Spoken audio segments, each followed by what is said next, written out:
Halo Infinite up next. And Steven, I got to tell you, you were right. I That's thought we right. were going to see extended Halo Infinite, footage here at E3, and we didn't. We saw pretty measured and controlled amount of Halo for what I expected from Microsoft. So it looks fun. We saw multiplayer, which I also didn't think we were going to see. So Hayden, we'll go to you first here. Halo Infinite, what we did see, which is a decent amount of multiplayer and not really anything for campaign.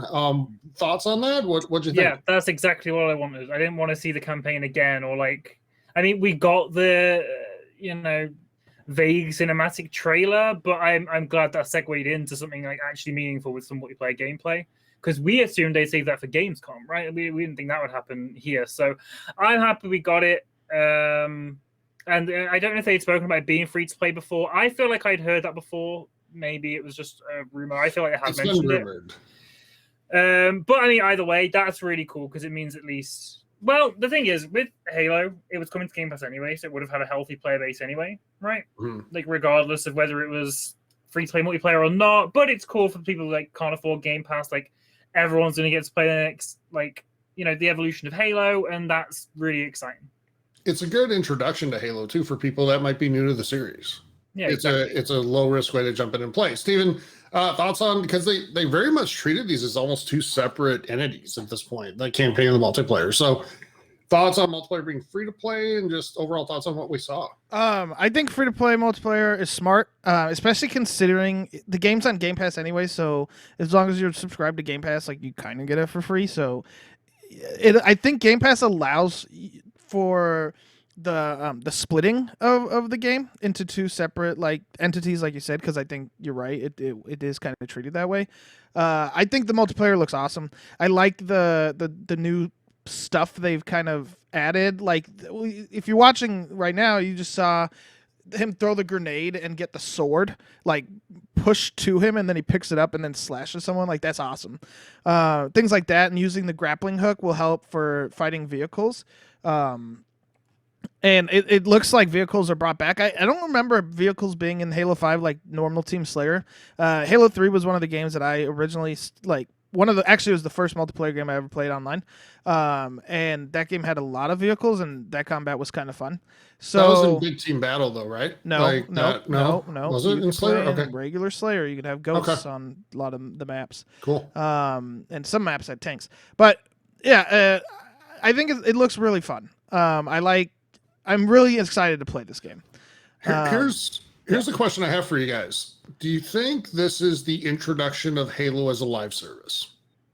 Yeah. Because that's the first thing I thought when I saw them separate the campaign from the multiplayer and talk about a separate multiplayer release that's free for everyone that has an Xbox. So that it's now, or even on PC, that it's now a live service game where the campaign will be treated separately, but this multiplayer piece is something that's going to be supported over time. And Hayden, you said you agree.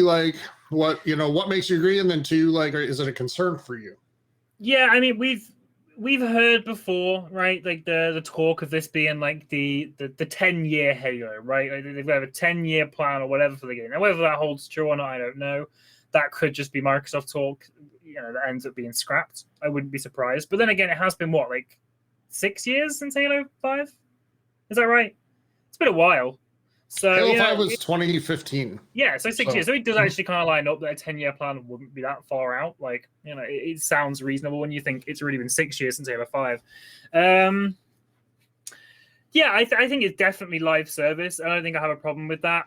I need to see what their monetization plan is. If it's going to be Battle Pass, I assume it will be paid Battle Passes and stuff, which is fine. I enjoy that in Warzone. I don't always buy them, but the free unlocks are fun. And when I do buy them, there are a lot of cool outfits and stuff to get. So, with everyone getting access to it for free and it being on Game Pass, you have to wonder how they're going to monetize it long term. And that stuff, I assume, is the way it'll go. It makes a lot of sense.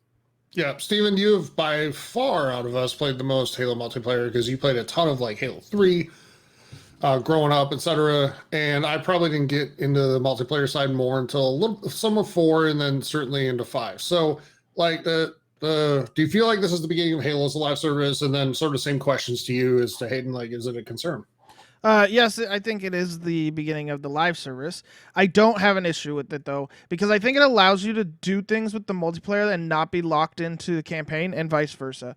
So you could release maybe Halo 6, or this is Halo 6 technically. Actually, not technically, it's longer than that, but whatever. It actually is, but yeah. No, it's not, because the Halo Reach and ODST, if you count That's those, right. this is Yeah, like good Halo 9.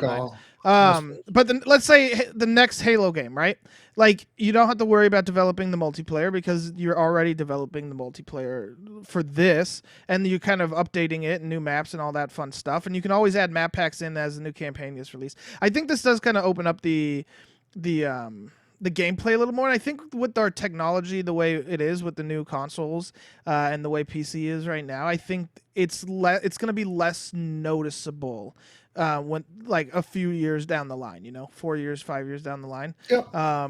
It'll be interesting to see if they release like a new multiplayer game or a new engine, or how they're going to do that, how they're planning on that working. But I'm not concerned, and I think this could be very fun for a long time. I don't have a problem. Yeah, with this. I'm not concerned either. I know we'll probably start to see the introduction of microtransactions, and we did in 5 as well with Warzone and the card packs or whatever they were called, right? Yeah. So so that existed there as well. But I just want to make sure, I would hope, and I think they know better, but I would hope they keep it so that there's no maps, etc., behind paywalls for people. Don't segment and splinter your player base. Yeah, exactly. And talking of that, like, I hope they have a good roadmap already for content post-launch, because like this could be really fun for a bit, and I'm sure like the Halo diehards will keep playing after that, but I know I won't, and I want something to keep me coming back, whether it's new maps or whatever that's going to be. I hope they have something like already planned. Mm-hmm. Absolutely. So overall, though, I actually think they did quite well with Halo here. I think they showed it for the right amount of time. They showed the right things. Yeah, I agree. And yeah, it was actually very well done. So, kudos to Microsoft on that.